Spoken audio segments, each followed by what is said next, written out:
Anyway, sinuportahan ni Tatay Digong yung aking universal healthcare. Bagamat ang sabi mismo ng Secretary of Health, hindi ang kabahagi ng kanyang legislative agenda. Sinuportahan niya yung libreng tanghalian sa mga nagugutom na mga kabataan. Sinuportahan niya yung libreng irigasyon para sa maliliit na mga magsasaka. Sinuportahan niya yung libreng wifi. Tapos, bagamat hindi ako ang primary author ng libreng tuition sa state universities and colleges, ito po talaga, sinabi ni Secretary Jokno ng DBM na ire-recommend niya ang pag-veto dahil hindi kakayaning bayaran ng gobyerno ang libreng tuition sa state universities and colleges. Doon ako napakausapan ng chairman ng House Committee on Higher Education na si now Governor Ann Hofer na kung po pwede, kausapin si Presidente para pakiusapan na wag i-veto. So punta na naman ako sa Malacanang at ang sabi naman ni Presidente, hindi natin i-veto yan dahil naniniwala ako in investing in our primary capital which is our people. So hindi po na-veto ang free tuition in state colleges and universities. Kaya nga po pag merong isang senador ngayon na nag-aangkin ng kredito para dyan, ang totoo po, talagang ibibito yan. Kaya lang, talagang linapitan ko si Tatay Digong at sinabi kong wag naman po natin i-veto dahil ito po yung talagang pinapanaginip ng halos lahat ng mga magulang sa Pilipinas na at least makapagtapos ng kolehiyo ang kanilang mga anak. Kaya naman po, nung ako'y inimbita para maging tagapagsalita, parang ang hirap tumanggi. Pero dahil nga, mantakin ninyo, isang taon at kalahati pa lang ako sa Kongreso, freshman pa ako, bagitong kongresista, ang dami ko nang naipasang mga panukalang batas. At yan nga ngayon, ang pinaka-importanting mga batas na isinulong at pinatupad ni Tatay Digong. Wala pa pong kahit anong batas na napapasa sa Marcos administration na makapapantay doon sa mga batas na isinulong natin na sinuportahan ni Tatay Digong. Pero ang talagang dahilan po kung bakit ako'y napatanggap na, nagpunta nga po ako sa Malacanang. Worried po ako doon sa mga pula nga tungkol dito sa war on drugs. So sabi ko, doon sa aking kaibigan na Suiso, na kasama kong nagsimula ng isang therapeutic centers. Ngayon po, meron na kaming mga 60 therapeutic centers sa buong Pilipinas para sa mga pinakamahirap na mga nalulong sa droga para bigyan ng alternatibo nga ang presidente sa war on drugs. Pinaalis po ni Presidente Duterte ang lahat nung kami nag-usap. Ang sabi niya, give us the room. So kami lang pong tatlong naroon. Ako, yung kaibigan kong Swiso na si Chris, at si Tatay Digong. At didiscuss namin kung ano po yung gawain ng NGO na sinimulan namin at that time, may get 15 years na of existence. At gist of it is, sinasabay po namin yung pagbabalita na mabuting balita sa mga kabataan na merong pag-asa ng habang buhay kay Kristo doon sa mga aktual na pangangailangan ng mga drug dependents kasama yung mga medical needs, counseling, education, and food and shelter.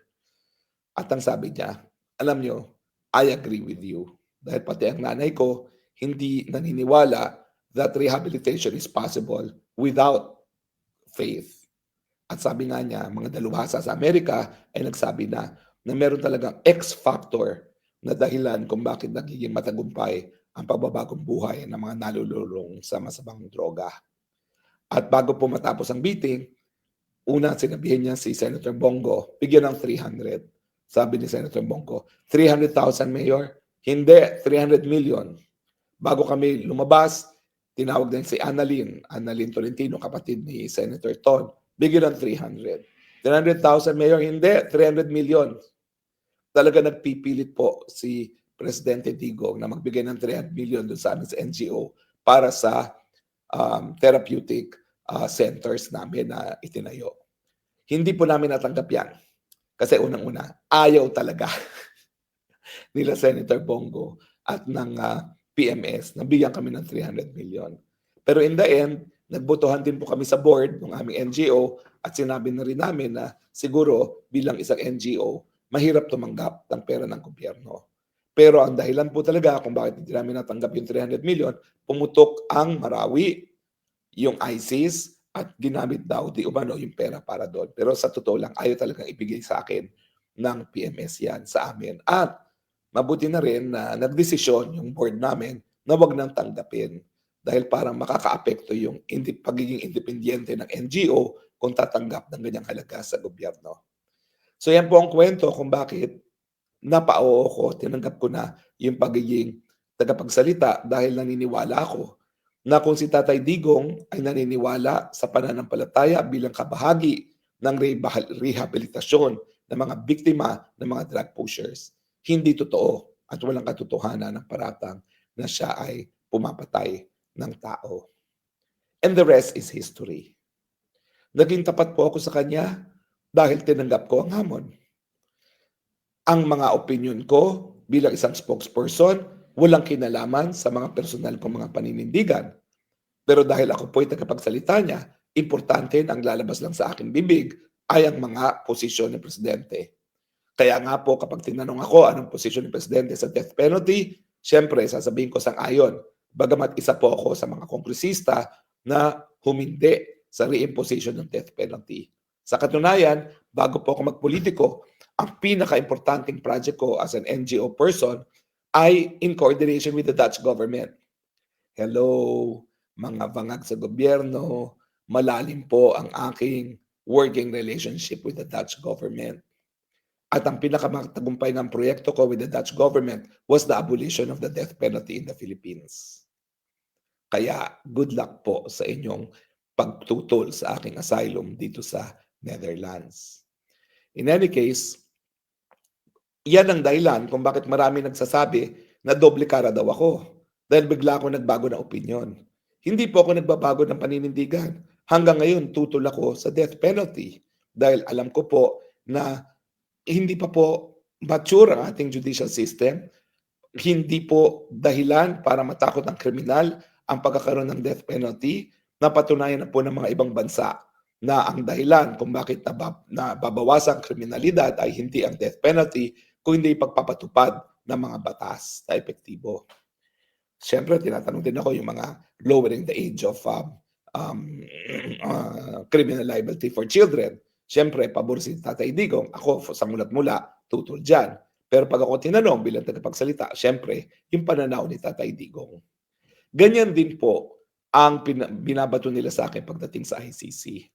Ako po talaga ay nasa likod ng pagsasali ng Pilipinas sa ICC. Ang kasaysayan po niyan, abay, nagkasampa pa kami ng kaso.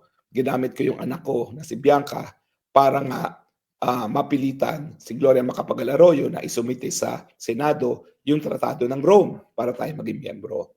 Linagdaan kasi ni Gloria Macapagal-Arroyo yan, pero hindi niya pinadala sa Senado para magkaroon ng concurrence, para magkaroon ng validity yung pagsapi natin sa ICC.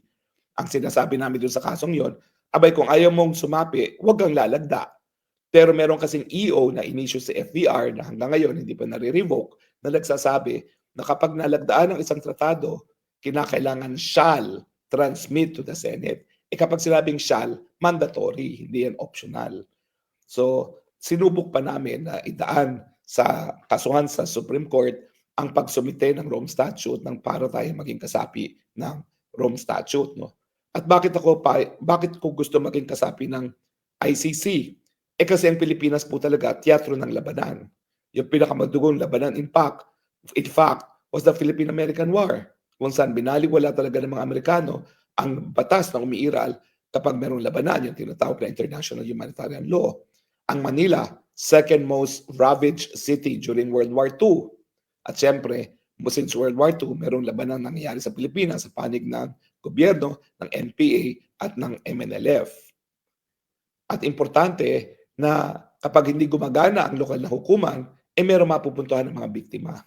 Pero yun nga po, nakasaad din sa Rome Statute na hindi po pwedeng maghimasok ang ICC kapag gumagana ang lokal na hukuman.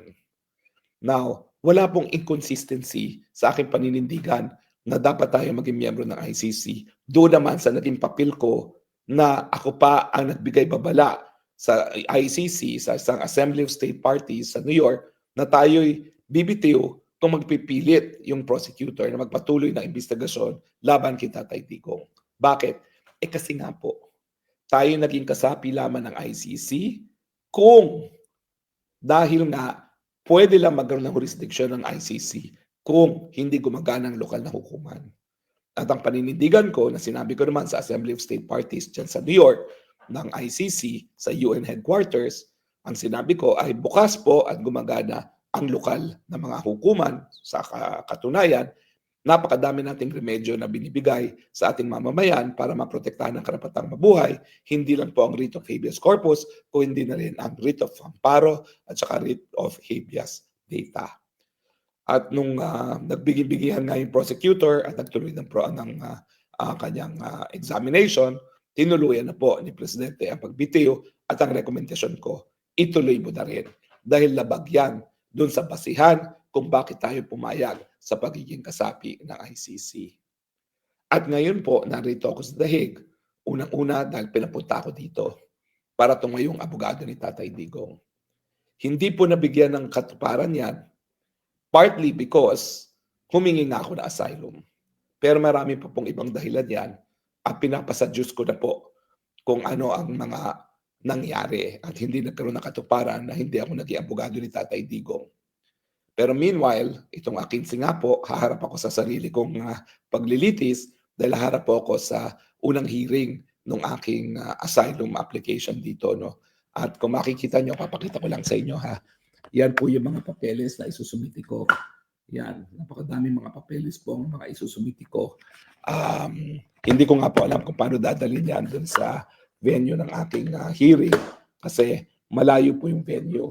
3 hours away from The Hague yung aking venue at siguro ilalagay ko na lang yan sa isang maleta no, na may gulong para hindi ako mahirapan dalhin ng aking mga papeles.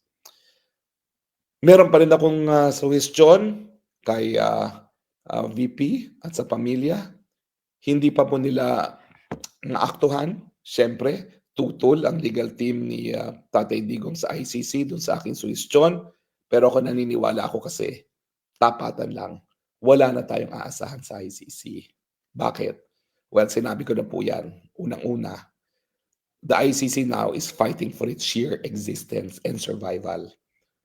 Na-desisyon na po yung huling kaso na pinagbistahan ng ICC. Ibig sabihin yan, since na-desisyon na yung kasong yon, wala na pong ibang kasong linilitis ang ICC kung hindi si Tatay Digong.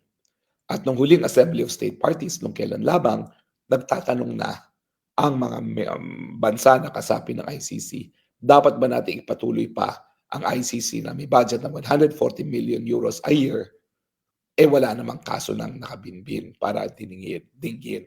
Maraming mga akusado, di naman nahuhuli dahil yung mga gaya ni Putin, ni Netanyahu, hindi naman sila voluntaryong sinurrender ng kanilang mga estado. So sa katunayan po, wala po ako masyadong inaasahan sa ICC dahil kung pawawalan nila si Tatay Digong, wala na pong saysay ang pagpapatuloy ng ICC. Kaya po ako humahanap na ng ibang remedyo bukod pa sa ICC. Hanggang doon na lang po yan dahil kinakailangan pamilya magdesisyon.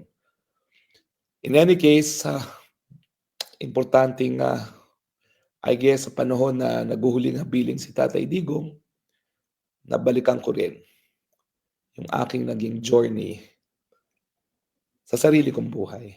Kung bakit ako ngayon nawalay sa aking papiling ng pamilya, nawalay sa aking mahal na inang bayan.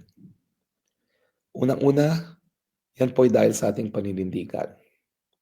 Kaya po ako nakikipagtulungan, kaya po ako nagiging tapat kay Tatay Digong. Unang-una, sinuportahan niya yung aking panukalang batas nung ako ay isang mambabatas. Mga batas ngayon na nagbabago ng lipunan sa mga pamamaraan na mas mabilis at mas epektibo kung ikukumpira dun sa mga panahon na ako'y aktivista. Universal healthcare. Hindi pa natin nakakamit ang libreng paggamot at libreng gamot gaya ng pinapatupad dito sa Europa, pero papunta na po tayo doon. At meron na talagang mandato na kinakailangan gawin ng gobyernong lahat na kanyang magagawa para mabigyan ng libreng gamot at libreng paggamot. Libreng patubig sa mga maliit na magsasaka. Alam po natin na talagang kaya mahirap ang mga magsasaka at mahal ang presyo ng bilihin dahil nga po kulang ang suporta sa mga magsasaka. Ang katunayan, hindi tayo makapagsabayan sa ating mga karatig bansa sa Southeast Asia pagdating sa rice production dahil wala tayong natural irrigation gaya ng Mekong River. Kaya kinakailangan palawakin pa natin ang mga irigasyon. Libreng tuition sa state universities and colleges dahil yan ay pangarap ng lahat ng mga magulang. Yung AIDS law, talagang hindi natin po pwedeng ipikit ang ating mga mata na nakamamatay ang AIDS. At yung mga pamamaraan para maiwasan ang AIDS, gaya ng paggamit ng kondom, ay sinasang-ayunan na rin ng Vatican. Dahil ito ay for health reasons. Kaya bagamat kontrobersyal yung aking National AIDS Law Policy, na binabaan ko rin yung age ng mga kabataan para humingi ng tulong sa mga doktor na hindi alam ng mga magulang, pinanindigan ko yun dahil nakakamatay po ang AIDS. Yan po ay realidad. Bakit hindi ako magiging tapat sa isang presidente na sumuporta sa ganito mga pulisiya na walang ibang presidenteng sumuporta? Kinailangan ng Tatay Digong para magkaroon ng simula ng libreng gamot at libreng paggamot, libreng irigasyon, libreng tanghalian sa mga nagugutom na kabataan, libreng Wi-Fi, National AIDS Policy. Hindi po ako humahanga lamang kay Tatay Digong dahil sa kanyang pagkatao. Humanga po ako sa kanya dahil binasag niya ang larangan ng politika at isinulong ang mga pulisiya na ako naghain sa Kongreso para magkaroon ng pagbabago at pag-unlad sa bansang Pilipinas. Gaya rin ng pagmamahal ng karamihan ng ating mga kababayan. Hindi po nila mahal si Presidente Digong dahil magaling siya kumanta. Hindi po nila mahal si Tatay Digong dahil magagaling siya magsalita o do kabahagi yan. Karamihan talaga ng mga mahirap, mahal si Tatay Digong. Bakit? Dahil binalik niya ang kapayapaan sa mga komunidad. Binalik niya ang takot sa puso at isipan ng mga kriminal, lalong-lalo na ng mga drug pushers at drug addicts. At bilang kabahagi ng NGO na gumagalaw sa mga pinakamahihirap na lugar ng Pilipinas, alam ko po ang kwentong, mga karumal-dumal na kwento na nanggagaling po sa droga.